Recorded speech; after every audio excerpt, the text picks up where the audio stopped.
Morning बच्चों। आज हम आपको लेकर आए हैं टॉपिक मानसिक मंद व्यक्तियों के अधिकारों पर घोषणा पत्र 1971 यानी डिक्लेरेशन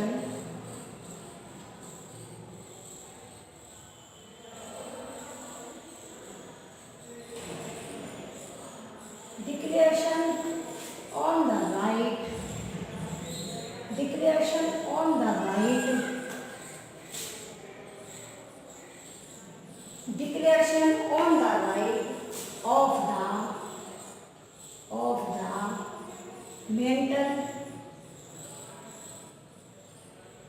of the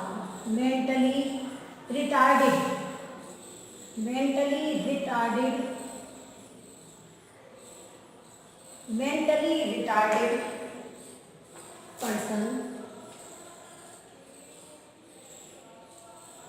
1971।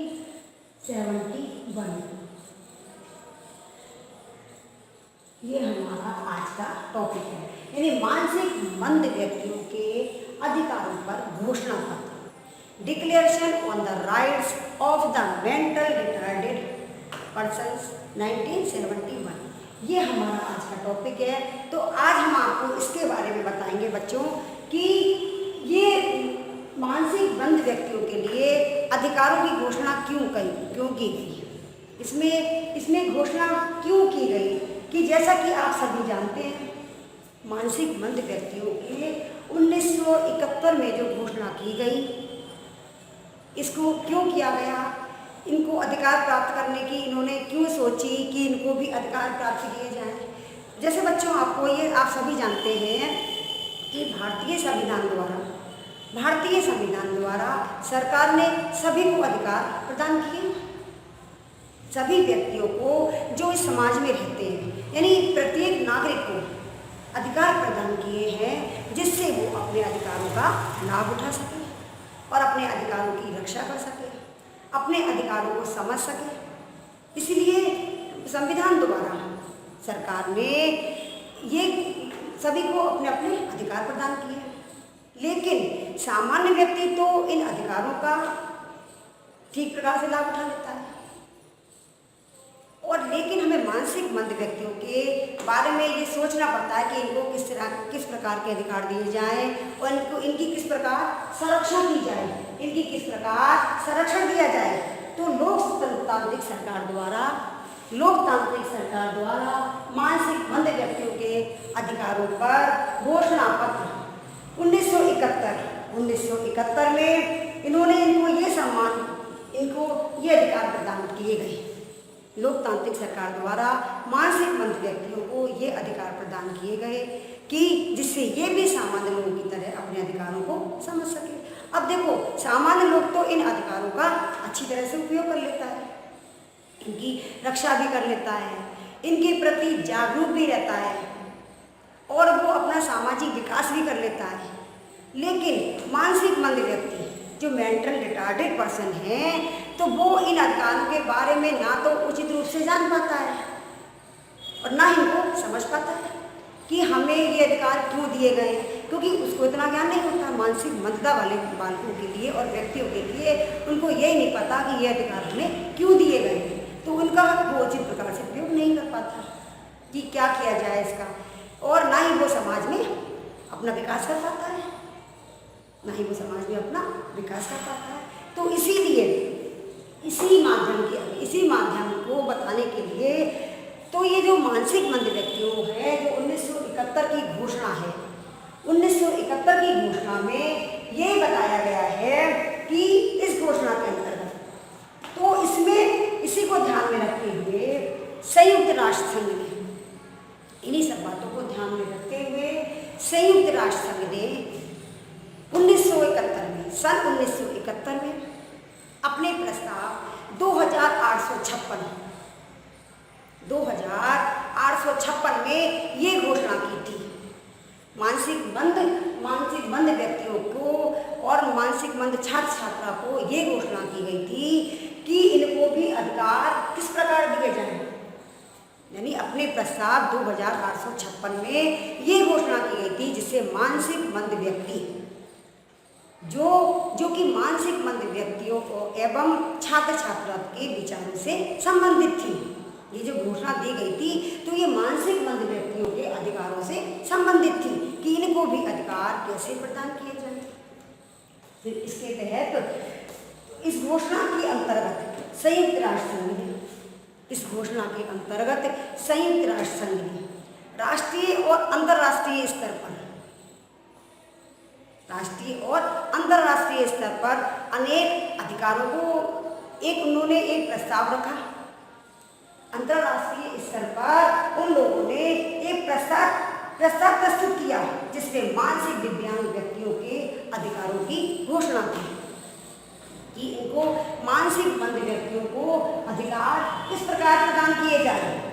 तो इन व्यक्तियों से संबंधित इसको एक रूपरेखा तैयार की गई।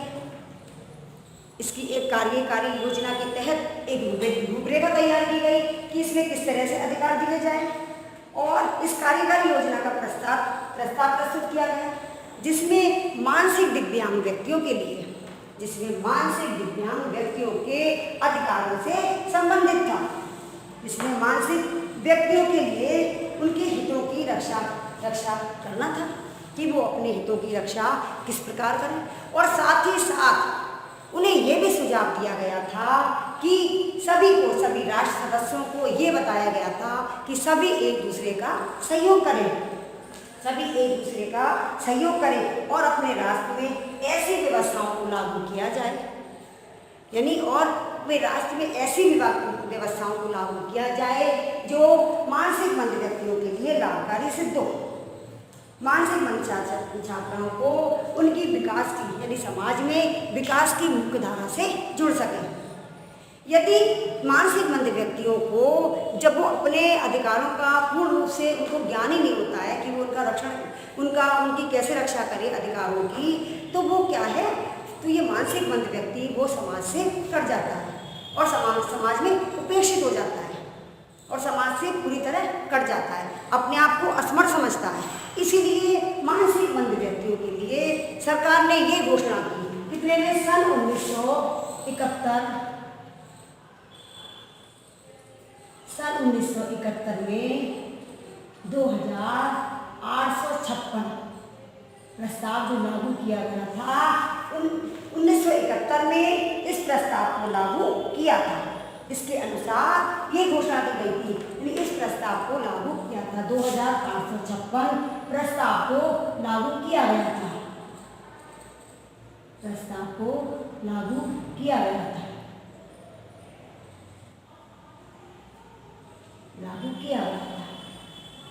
अब इसमें हमें ये बताना है और ऐसी व्यवस्थाओं को लागू करें इस क्षेत्र में वो लोग एक दूसरे का सहयोग करें और अपने राष्ट्र में ऐसी व्यवस्थाओं को लागू करें जो मानसिक मंद व्यक्तियों के कल्याण हेतु सुरक्षित हो और उनका जो समाज में उनको किसी प्रकार की परेशानी से सामना न करना पड़े और वो व्यक्ति समाज की विकास की मुख्य धारा से जुड़ सके और समाज में सम्मान प्राप्त कर सके, मुख्य धारा से जुड़ सके, समाज में सम्मान प्राप्त कर सके और बिना किसी परेशानी के अपना जीवन यापन कर सके।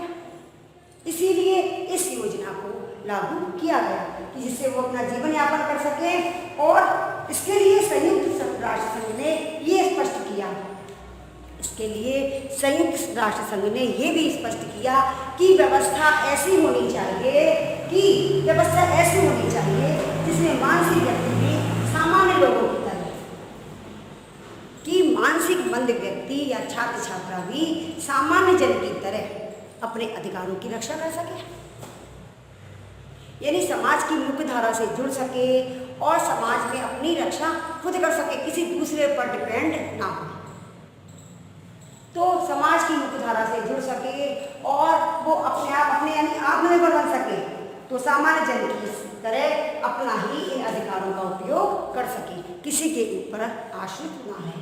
तो इन अधिकारों की घोषणा करते हुए सरकार ने मानसिक मंद व्यक्तियों को संयुक्त राष्ट्र संघ द्वारा सरकार ने मानसिक मंद व्यक्तियों के लिए अनेक प्रकार के अधिकार प्रदान किए। अनेक प्रकार के अधिकार प्रदान किए। अब जो मैं आपको बताती हूँ कि जो है हमारा पहला है हमारा उचित चिकित्सा व्यवस्था। जैसे हमारा है अधिकार, जो अधिकार प्रदान किए उसके बारे में, अब ये अधिकार जो हमने बताया आपको अधिकार प्रदान किए, तो उसमें क्या है हमारा पहला है हमारा कि उचित चिकित्सा व्यवस्था।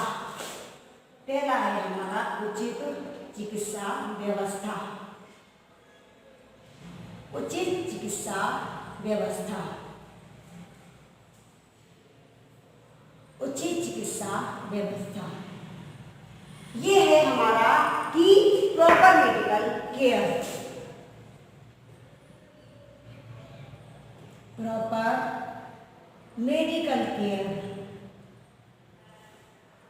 कि विकलांग छात्र छात्राओं को यानी संयुक्त राष्ट्र संघ द्वारा उचित चिकित्सा व्यवस्था, प्रॉपर मेडिकल केयर यानी संयुक्त राष्ट्र द्वारा मानसिक मंद व्यक्तियों को उचित चिकित्सा की व्यवस्था की जाए। क्या इनको प्रॉपर मेडिकल ट्रीटमेंट दिया जाए जिससे वो स्वयं को आत्मनिर्भर बना सके, किसी के ऊपर डिपेंड ना दे। उनकी उचित चिकित्सा, यदि वो विकलांग है तो उनको उनकी चिकित्सा को प्राथमिक स्तर पर ही समझ लेना चाहिए। प्राथमिक स्तर पर ही उनकी विकलांगता को समझकर उन्हें उचित चिकित्सा प्रदान करनी चाहिए। यानी ऐसी व्यवस्था की जाए जो उनकी विकलांगता को दूर कर दे। विकलांगता को दूर करने के प्रयास करना चाहिए, उनकी विकलांगता को दूर करने के प्रयास करना चाहिए और उचित देखभाल की आवश्यकता है। पहले तो उनकी विकलांगता को दूर किया जाए उचित देखभाल के द्वारा। उचित देखभाल की व्यवस्था करनी चाहिए जिससे उनकी विकलांगता दूर हो सके। फिर उनकी विकलांगता को दूर करने के बाद उनकी मानसिक मंदता को ध्यान में रखते हुए, उनकी मानसिक मंदता को ध्यान में रखते हुए उसको उसी तरह की चिकित्सा देनी चाहिए जो कि, और उसको दूर करने का प्रयास करना चाहिए कि इसको दूर कैसे किया जाए। और उसके बाद जिससे उनकी पूरी देखभाल करने के बाद वो एक स्वयं ही अपने ऊपर आत्मनिर्भर हो जाए और वो अपना काम खुद कर सके, यानी वो अपना कार्य स्वयं कर सके, किसी के ऊपर डिपेंड ना रहे। ये हमारा हो गया उचित चिकित्सा व्यवस्था। ठीक है, अब हमारा अगला आता है शारीरिक चिकित्सा पद्धति। दूसरा आता है हमारा शारीरिक चिकित्सा पद्धति। शारीरिक चिकित्सा पद्धति, शारीरिक फिजिकल थेरेपी। फिजिकल थेरेपी,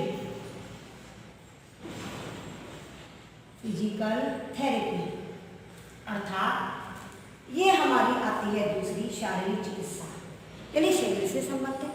शरीर से संबंधित यदि इसको कोई विकलांगता है, जैसे वो अपना कार्य ठीक प्रकार से नहीं कर पा रहा है, उसके हाथ पैर ठीक से काम नहीं कर रहे हैं, तो उचित व्यायाम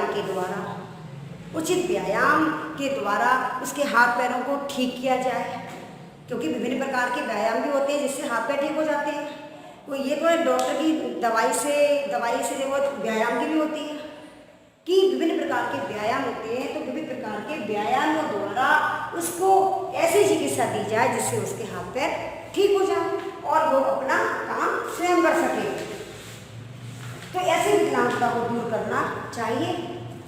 इस तरह की विकलांगता को इस तरह से उसको विभिन्न प्रकार के व्यायाम कराकर उसको ठीक किया जाता है, जिससे वो अपना कार्य स्वयं करने लगता है। उसके बाद फिर हमें वो मानसिक मंदता को दूर करने का प्रयास करना चाहिए कि अब इसकी मानसिक मंदता को दूर कैसे किया जाए।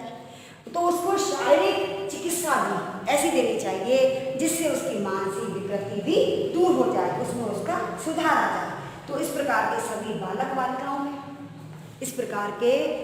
बालक बालिकाओं और छात्र छात्राओं और यानी मानसिक मंद व्यक्तियों में उचित देखभाल की व्यवस्था करना चाहिए, जिससे कि इनकी प्राथमिक स्तर से ही उन्हें इस प्रकार की सुविधा मिलनी चाहिए और जिससे इनकी शारीरिक विकृति और मानसिक विकृति दोनों में सुधार हो सके।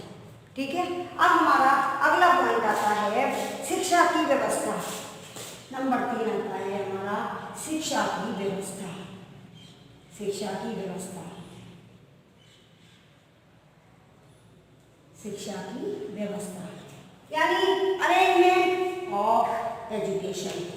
शिक्षा की व्यवस्था,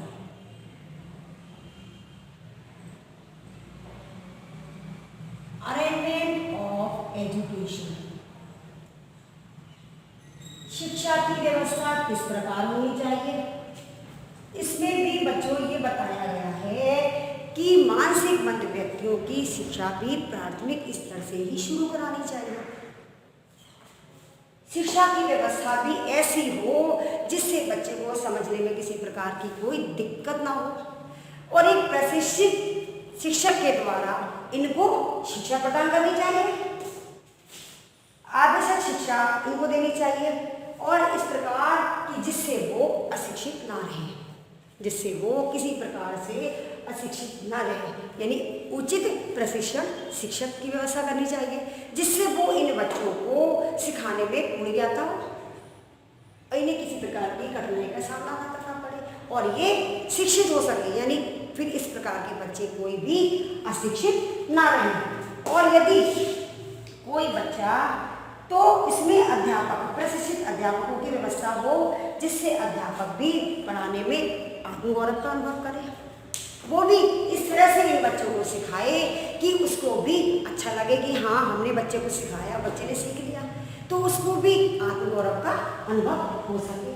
अब हमारा अगला पॉइंट आता है प्रशिक्षण की व्यवस्था। अगला आता है हमारा प्रशिक्षण की व्यवस्था।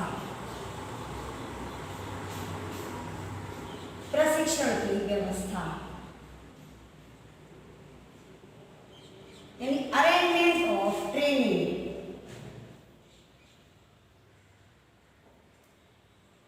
अरेंजमेंट ऑफ ट्रेनिंग,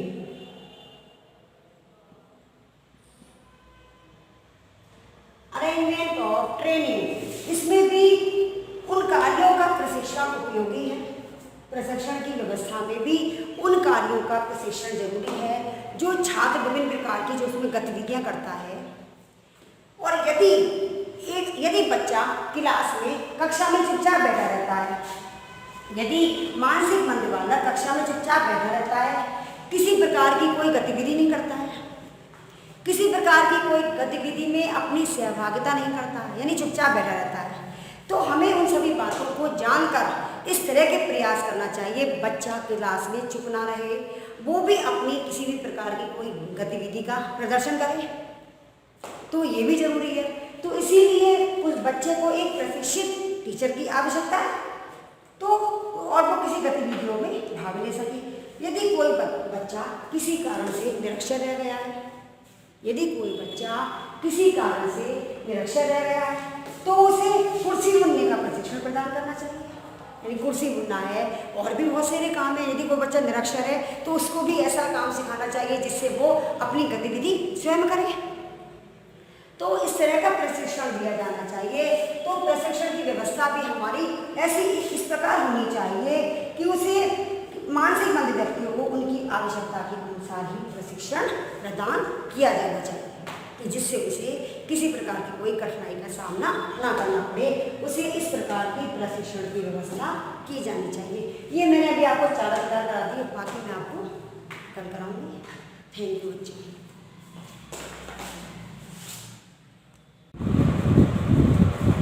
अब हमारा 5वां आता है पुनर्वास की व्यवस्था। अब हमारा बच्चों 5वां आता है पुनर्वास की व्यवस्था।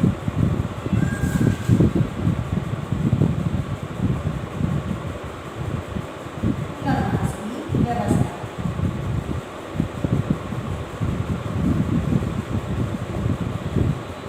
कि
इसीलिए इन सभी बातों को ध्यान में रखते हुए उनके मानसिक मंद बालिकाओं को एवं व्यक्तियों को पुनर्वास की व्यवस्था भी संयुक्त राष्ट्र संघ द्वारा सरकार ने इस चीज़ की भी व्यवस्था उपलब्ध कराई है कि इनको आवास दिया जाए और इनकी आवश्यकताओं की पूर्ति की जाए और इनकी उचित देखभाल की जाए, जिससे ये सम्मानजनक जीवन व्यतीत कर सकें। आम लोगों की तरह यानी सामान्य जनों की तरह ये भी सम्मानजनक जीवन जी सके और अपना जीवन यापन ठीक प्रकार से कर सके। तो मैंने आपको अब ये 5 पॉइंट बताए हैं कि अधिकार दिए गए हैं सन 1971 में 2856 प्रस्ताव के तहत जो अधिकारों को दिया गया है संयुक्त राष्ट्र संघ के द्वारा। संयुक्त राष्ट्र संघ ने इन अधिकारों की जो घोषणा की है 1971 में, इसमें हमने अध्यापन बताया उचित चिकित्सा व्यवस्था यानी प्रॉपर मेडिकल केयर, यानी मानसिक मंद बालिकाओं को, छात्र छात्राओं को, व्यक्तियों को इस प्रकार की उचित शिक्षा व्यवस्था दी जानी चाहिए, यानी उनको प्राथमिक स्तर से ही इस प्रकार की शिक्षा व्यवस्था उपलब्ध कराई जाए, जिससे वो ठीक प्रकार से समझ सके और उन्हें किसी प्रकार की कोई बाधा ना हो और उनकी उचित देखभाल करनी चाहिए जिससे कोई भी पहले उनकी विकलांगता को दूर किया जाए। उचित चिकित्सा व्यवस्था में पहले तो उनकी विकलांगता को दूर किया जाए। यदि कोई किसी बच्चे के हाथ पैर ठीक से काम नहीं कर रहा है, मैंने भी आपको बताया कि यदि किसी बच्चे के हाथ पैर ठीक से काम नहीं कर रहा है तो उनके लिए व्यायाम के द्वारा व्यायाम करा के उनके हाथ पैरों को ठीक किया जाए, जिससे वो अपना कार्य स्वयं करने में सक्षम हो जाए। तो फिर उनकी यानी विकलांगता को दूर करने के प्रयास करने के बाद यदि उनकी विकलांगता दूर हो जाती है, फिर उनकी मानसिक मंदता को दूर करने का प्रयास किया जाना चाहिए। उचित चिकित्सा व्यवस्था में फिर उनके मानसिक मंदता को दूर करने के प्रयास किया जाना चाहिए, जिससे वो अपनी देखभाल स्वयं कर सके, किसी के ऊपर आश्रित नहीं रहे और वो किसी दूसरे अपने यानी वो आत्मनिर्भर हो सके, सेल्फ डिपेंड। अब हमारा अगला है शारीरिक चिकित्सा, यानी इनको फिजिकल थेरेपी दी जानी चाहिए। फिजिकल थेरेपी पहले इनकी देखभाल की जानी चाहिए, पहले इनकी शारीरिक देखभाल करें कि ये किस तरह से काम कर रहे हैं। शारीरिक चिकित्सा के अंतर्गत सिर्फ मानसिक चिकित्सा और शारीरिक चिकित्सा दोनों ही आ जाती है। पहले शारीरिक चिकित्सा को हम देखेंगे कि यदि ये ठीक है तो फिर हम उनको फिर शारीरिक चिकित्सा के बाद हम उनको मानसिक चिकित्सा प्रदान करेंगे। तो इस बात का भी ध्यान रखना चाहिए। और शिक्षा की व्यवस्था, इसमें अरेंजमेंट ऑफ एजुकेशन यानी इनकी शिक्षा की व्यवस्था भी उचित रूप से करनी चाहिए, उचित रूप से भी इसकी व्यवस्था करनी चाहिए, जिससे इन्हें किसी प्रकार की कठिनाई का सामना न करना पड़े। यानी प्राथमिक स्तर को ध्यान में रखते हुए सरकार ने इनको इस तरह की शिक्षा की व्यवस्था की गई है, जिससे कोई भी विकलांग व्यक्ति, जिन्हें मानसिक मंद व्यक्ति अशिक्षित ना रहे, सभी शिक्षित। और यदि कोई व्यक्ति निरक्षर है तो उसे भी कुछ ना कुछ व्यवस्था दी जानी चाहिए। तो इसीलिए शिक्षा की व्यवस्था भी उचित होनी चाहिए।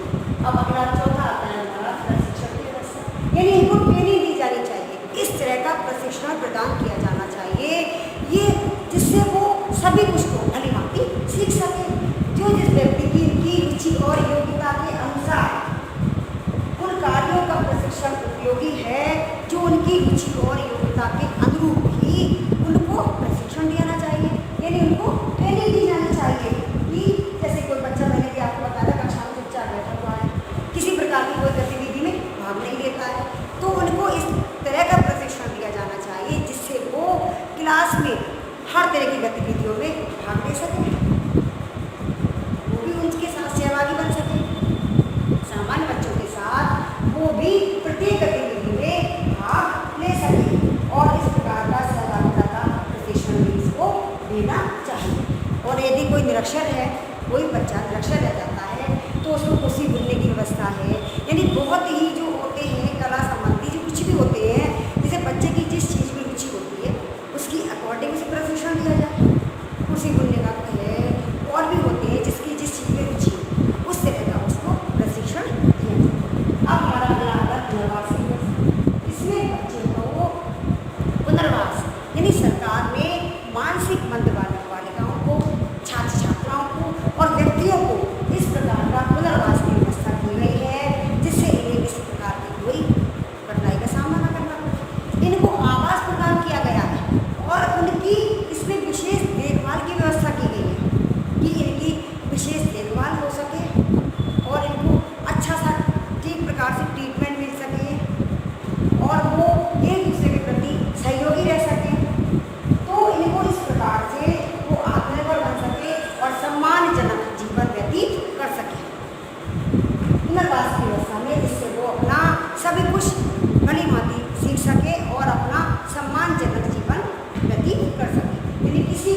ऊपर आश्रित ना रहे, यानी सेल्फ डिपेंड हो जाए, किसी के ऊपर आश्रित ना रहे। जैसे विकलांग बच्चे, मानसिक बंद व्यक्ति दूसरों का इंतजार करते हैं कि ये व्यक्ति आएगा